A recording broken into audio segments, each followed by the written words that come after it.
During my husband's seventh-day memorial mass, I heard a whisper that froze my heart. "At least the company now belongs to my husband," my daughter-in-law said loudly enough for the pews around us to hear. What the will revealed the next day would send chills down her spine.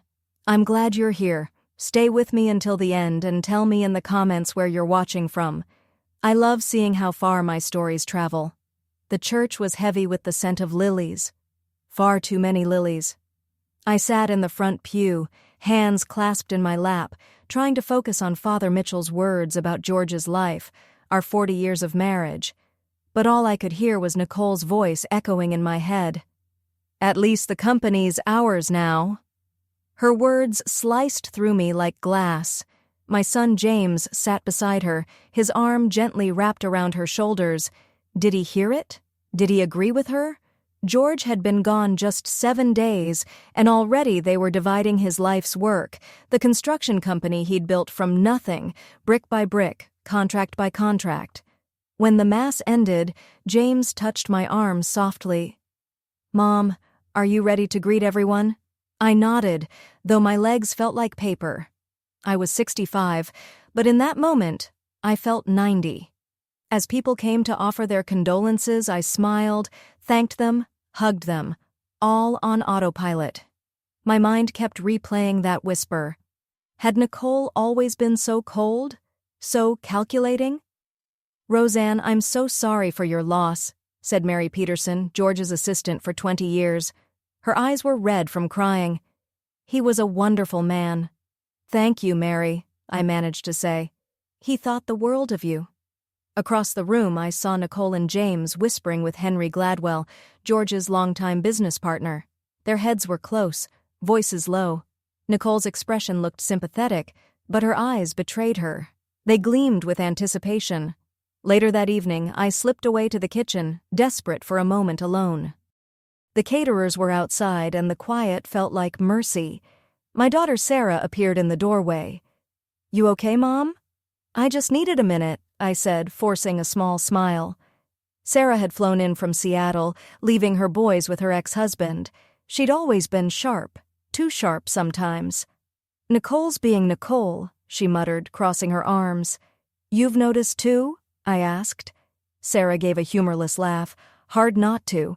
She's practically redecorating Dad's office in her head. I sighed. She thinks James will inherit the company. "And will he?" Sarah asked. The truth was, I didn't know. George had handled all the business and legal matters. I had trusted him completely, content to stand beside him while he built his empire. Why hadn't I ever asked about his plans? Why did I think there'd be more time? "The lawyer's coming tomorrow," I said quietly. "We'll find out then." Sarah took my hand. "Whatever happens, Mom, you're not alone." When we went back to the guests, Nicole approached with open arms and that sweet, practiced smile. "Roseanne, you're being so strong," she said. "Please let me know if there's anything James and I can do." Her voice dripped with concern, but her eyes sparkled with triumph. Over her shoulder, James stood silent. Was that guilt on his face? Or just grief? That night, after everyone left, I sat alone in George's study. His scent still lingered, his leather chair, the faint cologne, the neat chaos of his desk. I touched his calendar. Every day was filled with meetings and plans, a future he would never see. Tomorrow, the truth would come out. I would finally learn whether George had seen Nicole for who she truly was, and whether he had understood the greed in our son's eyes. I picked up a photo from his desk, our 40th anniversary. His arm around me, both of us laughing like teenagers. "What would you tell me now, George?" I whispered, and for the first time since he passed, I cried. Not the quiet kind of crying I'd been holding in all week, but deep, aching sobs, for the man I loved, for the betrayal I sensed, and for the uncertain days that lay ahead. I cried until there was nothing left, only silence and the promise of tomorrow. Then, wiping my eyes, I took a deep breath and straightened my shoulders. I looked again at George's smiling face in the photograph on his desk. Something inside me shifted. A quiet strength I hadn't felt in days began to rise, Tomorrow would bring truth, and with that truth would come choices I never thought I'd have to make. The next morning arrived gray and drizzly, the kind of sky that mirrored my heart perfectly. I dressed carefully in George's favorite navy suit. The fabric felt like armor. By 10 o'clock, we were all gathered in the office of Richard Whitman, our longtime family lawyer. He had been George's closest friend for 3 decades. Nicole entered last, poised and polished, her hand wrapped tightly around James's arm. Sarah sat beside me, calm but watchful, while George's older brother Edward had flown in from Phoenix, his expression heavy with quiet grief. "Thank you all for coming," Richard began, adjusting his glasses. "As you know, we're here to review the last will and testament of George William Stanford." I kept my eyes fixed on a small watercolor painting behind him, a sailboat, faded and sun-bleached. Anything to avoid looking at Nicole's expectant face. Richard cleared his throat and began to read. The opening formalities washed over me. Clauses, dates, legal language that barely registered. Then came the words that would change everything. "To my beloved wife, Roseanne Elizabeth Stanford, I leave all shares and controlling interest in Stanford Construction, along with all associated assets, properties, and holdings." The room fell silent. I felt Sarah stiffen beside me. Her hand found mine and squeezed. My mind spun. Surely I had misheard. James broke the silence, his voice trembling. "Dad always said I'd take over the company." Richard looked at him evenly over his glasses. "There's no mistake, James. Your father was very clear about his wishes." When I finally turned toward Nicole, her face was ashen. Her manicured nails dug into the armrest of her chair, and for a moment she looked almost frightened. But the moment she met my eyes, her expression shifted, a quick, practiced smile. "Roseanne, this must be overwhelming for you," she said sweetly. "Perhaps we should discuss how to handle the transition. James has been preparing to take over for years." Richard cleared his throat again. "There's more," he said. "George left several personal letters to be opened today." He handed me an envelope with my name written in George's familiar handwriting. My fingers shook as I broke the seal. "My dearest Rosie, if you're reading this, then I've left you too soon. And for that, I'm sorry. I'm sorry for many things, especially for not preparing you better for what's to come. You never wanted to be part of the business, and I respected that. But over the years, I've watched you. I've seen your quiet strength, your honesty, your instinct for people. You have something James does not, wisdom guided by compassion. James is ambitious just like I was, but ambition without humility is dangerous. And Nicole, I've seen how she looks at what we built, not with pride, but with hunger. 3 months ago I discovered something troubling. Company funds were being moved, first small amounts, then larger ones. The trail led to James and Nicole. They were preparing a takeover, Rosie, even before I became ill. I've included all the documentation with Richard. What you do with it is your choice. I trust you to make the right one. You are stronger than you know. Lead the company the way you've led our family, with heart, grace, and integrity. All my love, always, George. My vision blurred as I folded the letter, the weight of it pressing against my heart. He had known. He had seen through Nicole's charm, through James's blind ambition. It was both devastating and strangely liberating. "There are also additional documents," Richard said gently, sliding a folder toward me. "Financial statements, emails, account records. George requested that you review them privately." "What documents?" James demanded, his face red. "We have a right to see them." Richard's calm tone hardened. "Actually, you don't. Not at this stage." Nicole's hand shot out, gripping James's arm in warning. She quickly composed herself. "Of course," she said smoothly. "We understand. This is a difficult time for everyone." Then her tone changed, sweet on the surface, sharp underneath. "Still, perhaps we should give Roseanne a little time to process everything. Obviously, she'll want to transfer management to James soon. Running a company isn't exactly something she's qualified for." That did it. Something inside me, the same spark that had carried me through 40 years of building a life, flared to life again. "Thank you for your concern, Nicole," I said, my voice surprisingly steady. but I'll be taking some time to review all of my options." Sarah's lips curved into the faintest smile. Edward cleared his throat, nodding. "George knew what he was doing," he said firmly. "Always did."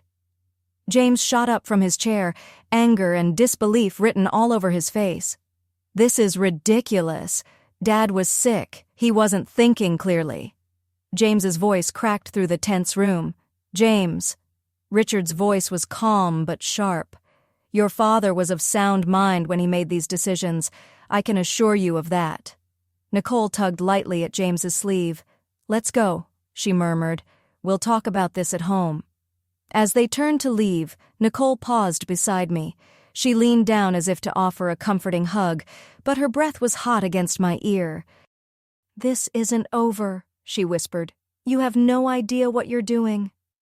When the door finally closed behind them, I exhaled, a long, shaky breath I hadn't realized I'd been holding. Sarah slipped her arm around my shoulders. "Mom, are you okay?" I looked down at George's letter, then at the folder filled with evidence of my son's betrayal. My heart felt like it was being torn apart. "I don't know," I admitted softly, "but I think I need to find out exactly what James and Nicole have been doing." Richard's face darkened. "George was very thorough in his investigation," he said quietly. "You should prepare yourself, Roseanne. What you're about to learn won't be easy." As I reached for the folder, a strange calm came over me. George had trusted me with this, believed I was strong enough to face it. For the first time in 40 years, I was truly on my own. But maybe I wasn't as helpless as I thought. The manila folder sat unopened on my kitchen table for 3 long days. Sarah had returned to Seattle, promising to come back soon. The house felt enormous without George. Every room echoed with memories, his laughter, his footsteps, the scent of his aftershave lingering faintly in the hallway. But the silence gave me time to think, to breathe, to plan. When I finally opened the folder, the contents stole my breath away. Bank statements, transfer records, emails, 2 years' worth of deception. They had siphoned off nearly $300,000 from company accounts, disguised as payments to fake vendors and consultants. One email made my hands tremble as I read, "Jay, Dad's asking questions about the Carson project expenses. Distract him. Tell him something about permits. He never checks those details. N. He won't find out. And soon it won't matter anyway. The doctor said 6 months max." They knew. They knew about George's illness.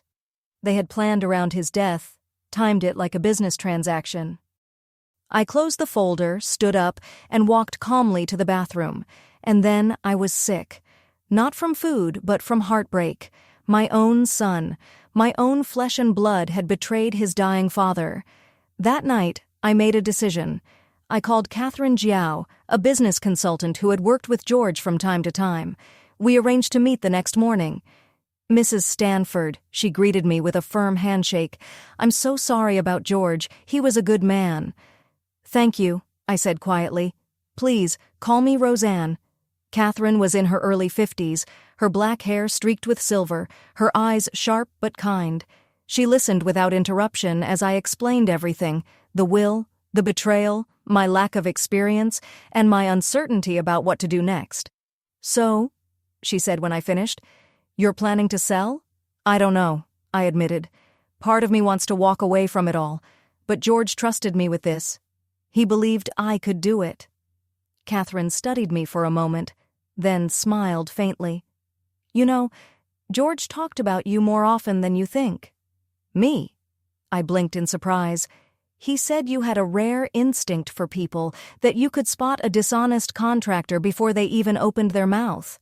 And he told me you kept the books for his first projects, back when Stanford Construction was just him and a pickup truck." I laughed softly, remembering those long nights at our kitchen table, calculator in hand, double-checking George's numbers. "That feels like another lifetime." "Maybe," Catherine said, "but those instincts don't fade. What if, instead of selling, you learned? You have time. The company runs itself day to day. You could observe, ask questions, ease into it." For the first time since George's death, I felt a spark of something I hadn't felt in weeks: hope. "But what about James?" I asked quietly. Catherine's expression hardened. "That's a separate issue. The evidence you have, that's embezzlement, Roseanne. It's serious." My chest tightened. "My son could go to prison," I whispered. "My grandchildren, they'd lose their father." Catherine nodded slowly. "You don't have to decide that right away, but you do need to learn how to protect what's yours." "I will," I said. "I need time, but I want to learn." "Good," she said with a small smile. "We start tomorrow." The next few weeks blurred into a rhythm of work and discovery. Mornings with Catherine, afternoons at the office.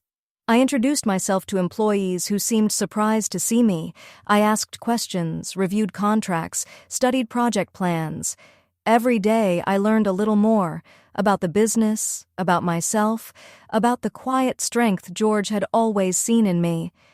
Meanwhile, James had changed tactics. He began calling daily, his tone suddenly gentle, rehearsed. "Mom, I've been thinking about what happened," he said one evening.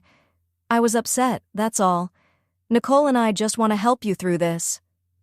"That's thoughtful of you," I replied, keeping my voice calm, neutral. But deep down, I knew. This wasn't an apology. It was the beginning of something else. "We should have dinner soon. The kids miss you." My heart clenched at the mention of Lily and Marcus. I hadn't seen them since the memorial service. "I'd like that," I said, and I meant it. Dinner was set for Friday. That day I spent hours at the office with Trevor, our head estimator, combing through the Johnson contract. When I pointed out a discrepancy in the materials cost, he looked at me with new respect. "You've got a good eye, Mrs. Stanford," he said. "George always said you were the brains behind the operation." I smiled faintly. George exaggerated. "I don't think so, ma'am. Not anymore."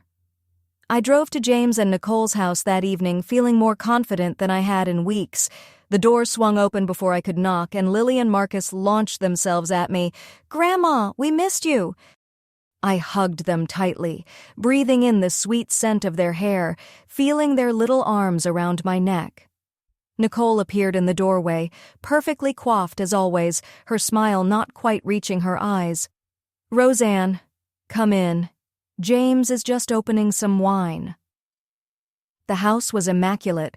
Chrome, glass, white surfaces, beautiful but cold, like Nicole herself. James greeted me with an embrace, his familiar aftershave stirring a pang of nostalgia. He looked so much like George at that age, the same jawline, the same stance, but George's eyes had always been kind. "Mom, you look well," James said, handing me a glass of white wine. "I'm keeping busy," I replied. "At the company?" Nicole asked lightly, though her eyes were sharp. "Among other things." We settled at the table. The children chattered happily, oblivious to the undercurrent in the room. "So," James said, cutting into his salmon, "have you given any thought to the future of the company?" "Some," I answered, watching Nicole's perfectly manicured fingers tighten around her fork. "Because I've been thinking," he continued. "It makes sense for you to retain ownership, of course, but the day-to-day operations, that's a lot for anyone to handle, especially someone who's never been involved in the business." "It would be a shame," Nicole added smoothly, "for George's legacy to suffer. He built something remarkable." "Yes," I agreed, meeting her gaze steadily. "He did." Dinner at James and Nicole's became a Friday ritual for the next month. Each time, the pattern was the same. Warm greetings, hugs from my grandchildren, then carefully worded suggestions that I step aside and let James take over. Papers would appear, already drafted. "It's for the best, Mom," James would say, eyes earnest. "You deserve to enjoy your retirement, not worry about contracts and payroll." I would smile, deflect, change the subject. Each week I watched Nicole's polite mask slip a little further, frustration seeping through the cracks. Meanwhile, my own education continued. Catherine was a patient teacher. She helped me understand not just the business but the entire industry. I spent more time at the office, meeting employees, reviewing past projects, learning how everything worked. To my surprise, I found I had a knack for it, for spotting inefficiencies, for asking the right questions, for connecting with clients. "You're a natural," Catherine told me one afternoon as we reviewed quarterly projections. "George was right about you." The compliment warmed me, but I was under no illusions. James and Nicole were growing desperate. The polite requests wouldn't last forever. My suspicion was confirmed when the phone rang one evening. "Roseanne," said Dr. Myers, our family physician. His voice held concern. "James came to see me yesterday. He's worried about you." My grip on the phone tightened. "Is that so?" "He thinks you might be suffering from depression, possibly the early stages of dementia. He asked me to recommend a geriatric specialist for an evaluation." Cold anger spread through my chest. "And what did you tell him?" "That I've seen no signs of cognitive decline in you whatsoever," but he was quite insistent. After thanking Dr. Myers, I sat at my kitchen table, my hands trembling with fury. So this was their new strategy: declare me incompetent, take control of the company that way. That evening, a text from Nicole appeared on my phone. "Roseanne, James and I are concerned about you. We've noticed some changes in your behavior. We've made an appointment with a specialist for next Tuesday. James will pick you up at 10 Tawa No." I didn't respond. Instead, I called Richard Whitman. "They're trying to have me declared incompetent," I told him, my voice steadier than I felt. "I was afraid of this," Richard said heavily. "George worried they might try something like this if things didn't go their way. What can I do? Document everything, every conversation, every text, and Roseanne." His voice grew sharper. "Be careful about what you eat or drink at their house." My blood ran cold. "You don't think they would?" "Probably not," he cut in. But I heard the unspoken warning in his voice. Richard's warning echoed in my mind long after we hung up. Sedatives could make you appear confused, disoriented. The thought chilled me. It would be the perfect setup. One glass of wine, one concerned phone call, and suddenly I'd be labeled unfit. That night, I couldn't sleep. The idea that my own son might try to drug me, might strip me of my dignity, my freedom, was almost too much to bear. But beneath the heartbreak, something stronger was growing. A fierce, protective anger, not just for myself, but for George's memory, for the company he built from nothing, for every employee who depended on it. By morning, I knew what I had to do. I wouldn't hide. I wouldn't wait for their trap. I would confront them, but on my terms. I arranged a family dinner at my home for Sunday evening. Sarah flew in from Seattle. Edward drove up from Phoenix. And yes, I even invited Nicole's parents. I'd always liked them, despite their daughter's sharp edges. When everyone had arrived, seated around the old oak table George and I had bought for our 10th anniversary, I stood. "Thank you all for coming," I began, my voice steady. "I know some of you traveled far to be here." James shifted uneasily in his chair. Nicole's smile was tight, her eyes flicking nervously between me and her parents. "I wanted us together because there are matters that need to be addressed openly, as a family." Then I looked directly at my son.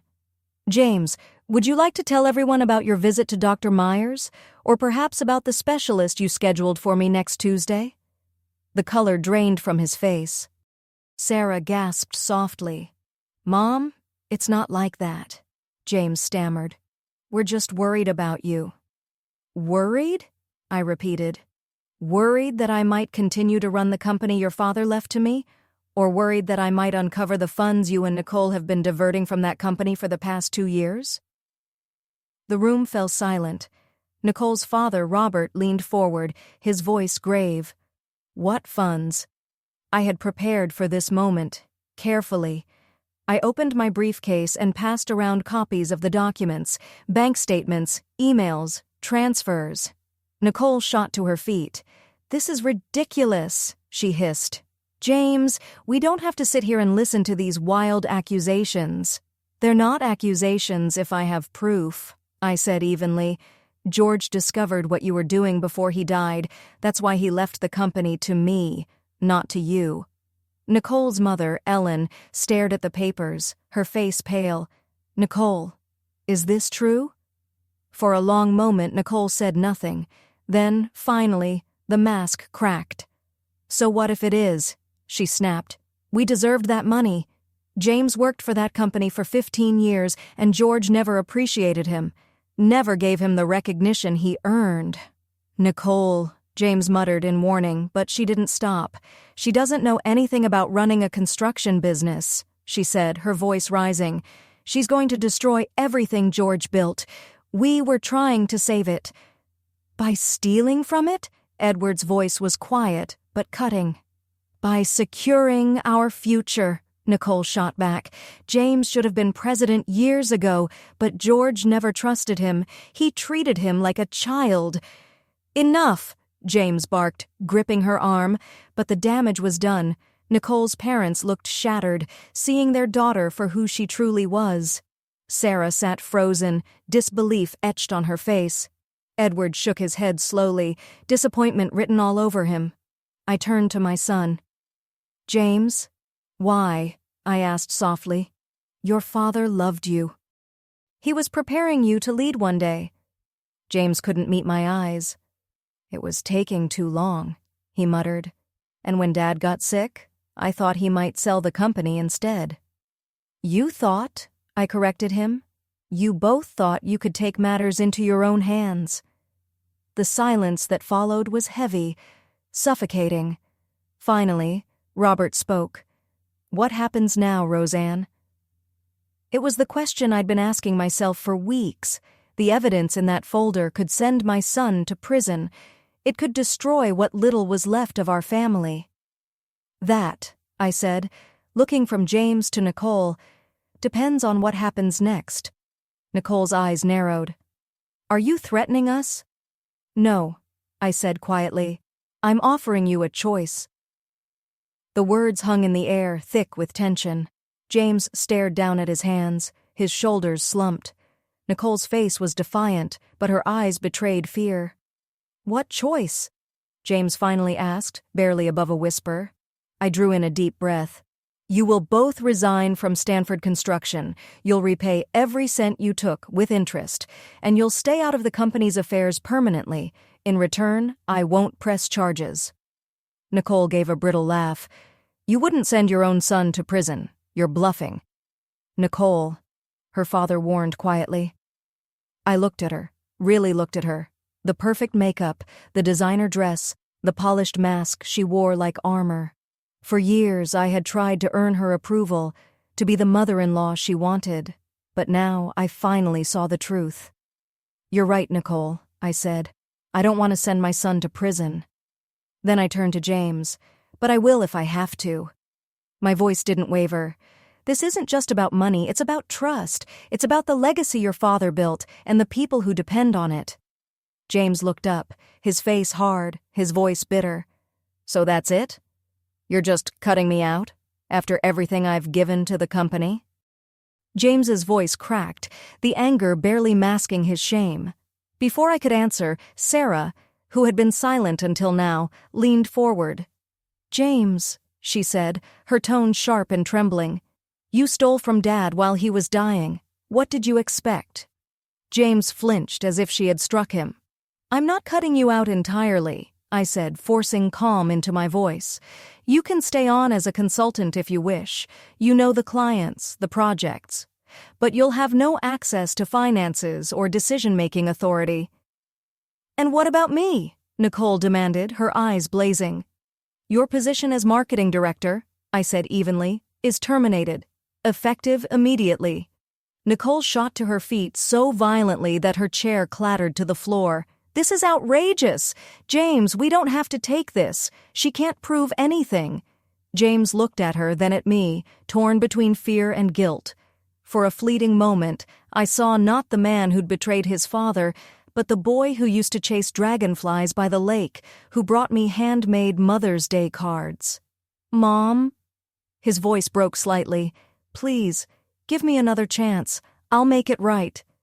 For a heartbeat, I wavered. He was still my son, my firstborn.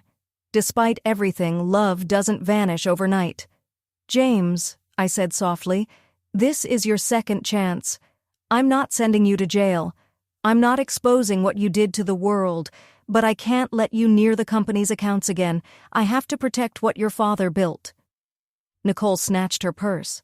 This is ridiculous, she snapped. We'll fight this. We'll get lawyers. You certainly could, Richard interjected smoothly, his voice carrying authority. But I'd advise against it. The evidence is overwhelming, and embezzlement charges would only be the beginning. Nicole's parents exchanged a pained glance.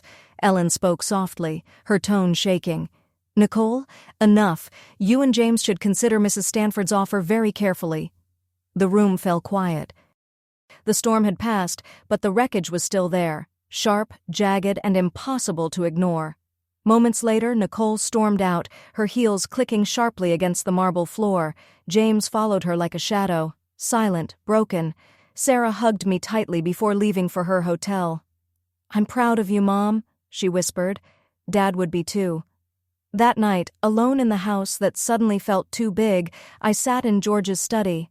The scent of his cologne still lingered faintly in the leather chair, and for the first time in weeks, I let myself cry.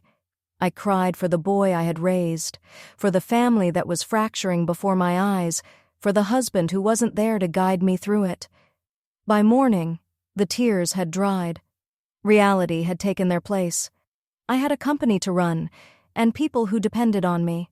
I dressed carefully, choosing a blue suit that made me feel strong, and drove to the office. The news had already spread. I could feel the eyes following me as I walked through the halls. James and Nicole had been popular, at least on the surface. I wondered how many of them thought I was just a bitter widow, pushing out her own son out of spite. Catherine met me at the door to George's office. Are you ready for this? She asked quietly. No, I admitted, but I'm doing it anyway. That day, I met with every department head, listening more than speaking. I asked questions, took notes, and absorbed every word. Some were cautious, some skeptical, but others, like Trevor, the head estimator, looked almost relieved. Mrs. Stanford, Trevor said at the end of our meeting, for what it's worth, I think George made the right call. James is, well, let's just say he likes shortcuts, and shortcuts don't work in construction. His words stayed with me. By week's end, I had met every key employee, reviewed every active project, and, with Catherine's help, begun drafting a plan for the company's future. Meanwhile, James quietly cleared out his office. He hadn't given me an answer about the consultant role. Nicole, I was told, had come in late one night to empty her desk, long after most of the staff had gone home. Friday evening, as I was gathering my things, my phone rang. It was Ellen, Nicole's mother. Roseanne, she began, her voice hesitant. I owe you an apology. Robert and we had no idea what Nicole was involved in. I know, I said gently, and I meant it. Ellen and Robert had always been kind to me. We've spoken with them, she continued, extensively. I think James might be ready to accept your offer, but Nicole... I sighed, finishing the thought for her. Nicole's the one pushing this, isn't she? There was silence, then a quiet, sad, yes.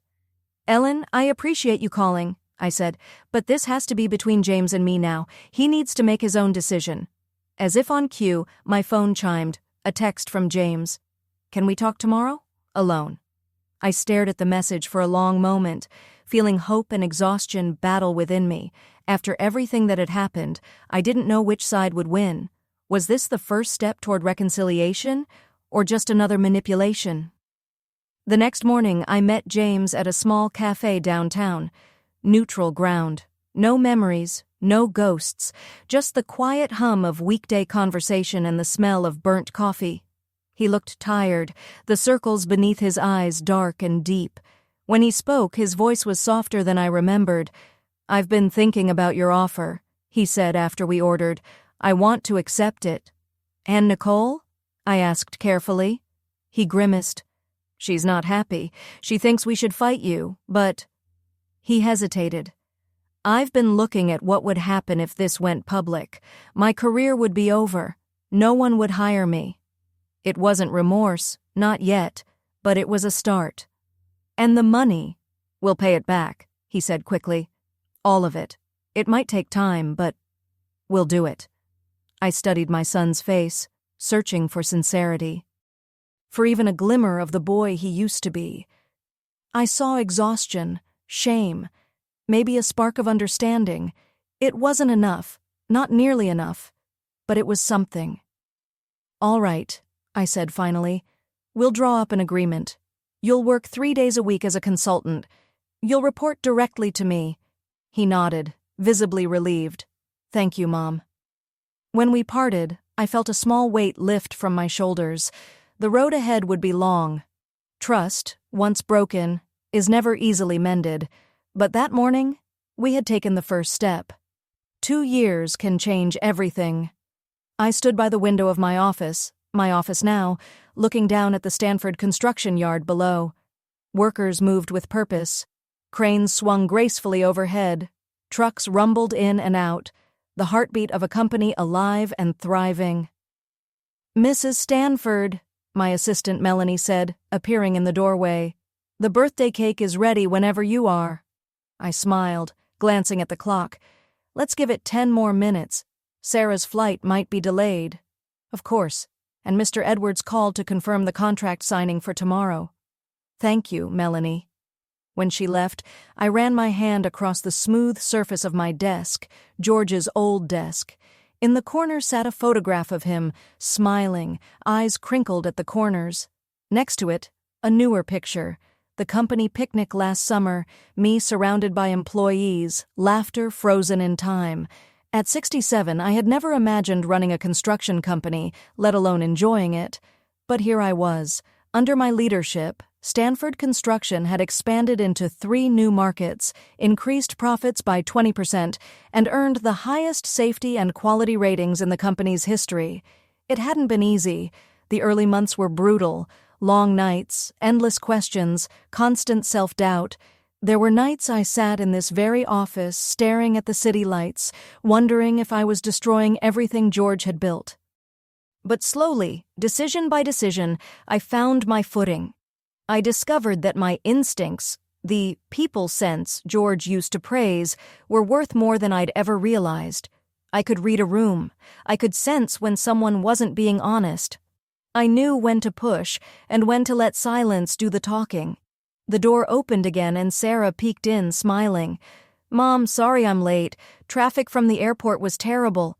I stood and embraced her, breathing in the faint scent of her perfume. "You're right on time," I said. "How are the boys?" "Growing too fast," she laughed. "Ethan made the soccer team and Jake's obsessed with dinosaurs. They're sad they couldn't come with me." "Well, I'll be visiting next month for Jake's birthday," I reminded her. "Now, are you ready for this little celebration? The whole office is waiting." Sarah linked her arm through mine. "Lead the way, CEO." The conference room erupted in cheers as we entered. "Happy birthday, Mrs. Stanford." Trevor, now my right-hand man, stood beside an enormous cake decorated with tiny construction trucks and cranes. Melanie had outdone herself. The long table was piled high with food and flowers. As I moved through the crowd, exchanging hugs and laughter, I caught sight of James standing near the window. Our eyes met. He gave me a small, hesitant smile. 2 years had changed him too. Our relationship was still fragile, a work in progress, but it was honest. His consultant role had grown into a project manager position under close supervision. He'd proven himself capable, not extraordinary, but steady, reliable, and most importantly, clean. No more lies, no more shortcuts. Nicole was another story. 6 months after our confrontation, she filed for divorce, claiming James lacked ambition, that he'd given up too easily. She moved to Phoenix with the children. James saw them every other weekend, flying out Fridays, returning Sundays. The divorce had been his turning point.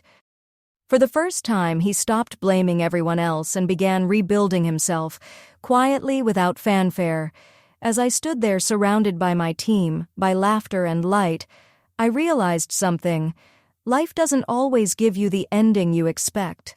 Sometimes it gives you something harder, something earned. George had left me a company, but in the end he had given me something far greater.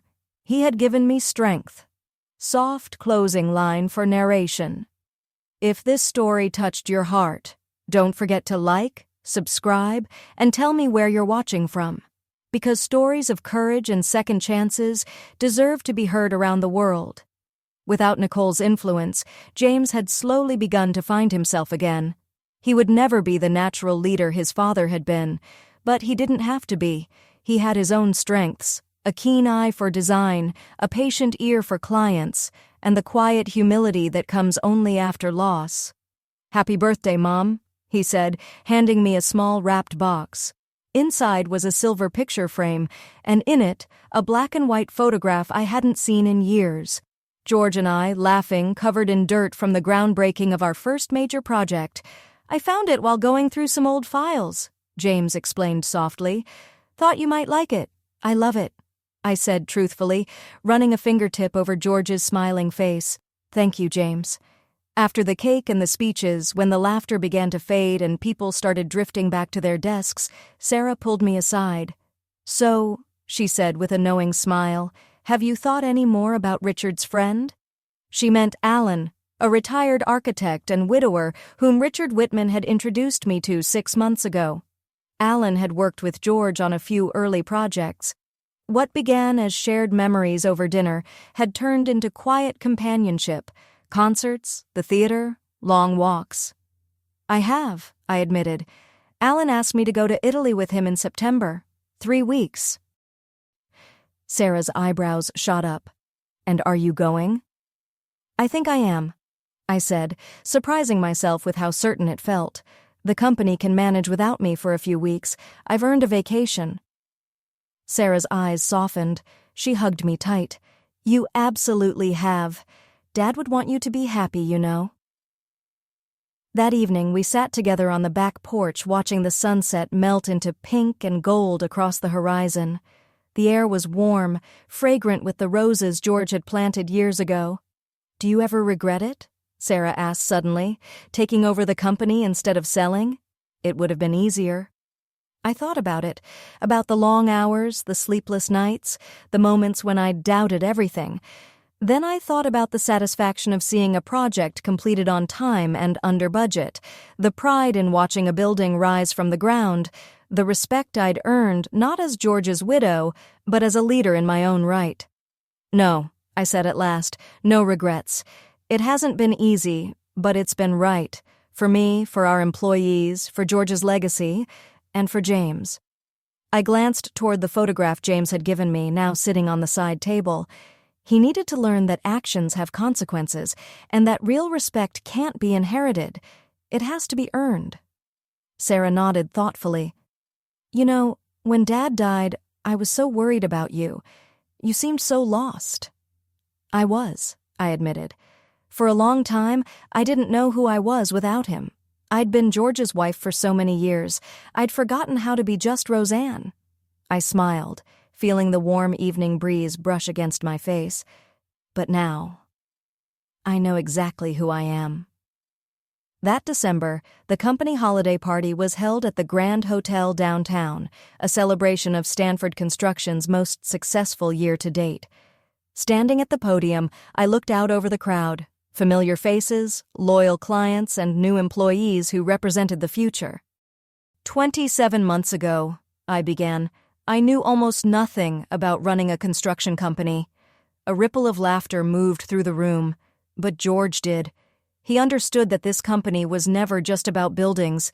It's about people, about integrity, about doing things right, even when no one is watching. I paused, letting the words settle, my gaze finding James in the audience. He nodded slightly, his expression calm, grateful. In his eyes, and in ours, Stanford Construction will keep growing, keep evolving, keep building. But our foundation, the values George Stanford built this company on, those will never change. Applause filled the room, and for the first time, I felt something deeper than pride: completion. Nicole had been wrong that day at the memorial service. The company was never hers, never mine. It belonged to all of us, to every worker, every project, every dream that took shape in steel and concrete.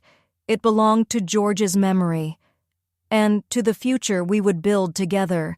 And as for me, the woman who had once been known only as George's wife, I had found something I never expected. Not just purpose, not just confidence, but joy. The joy of discovery, the joy of challenge, the joy of becoming more than I ever thought possible. George's final gift wasn't the company, it was the chance to discover my own strength, and for that, I would be forever grateful.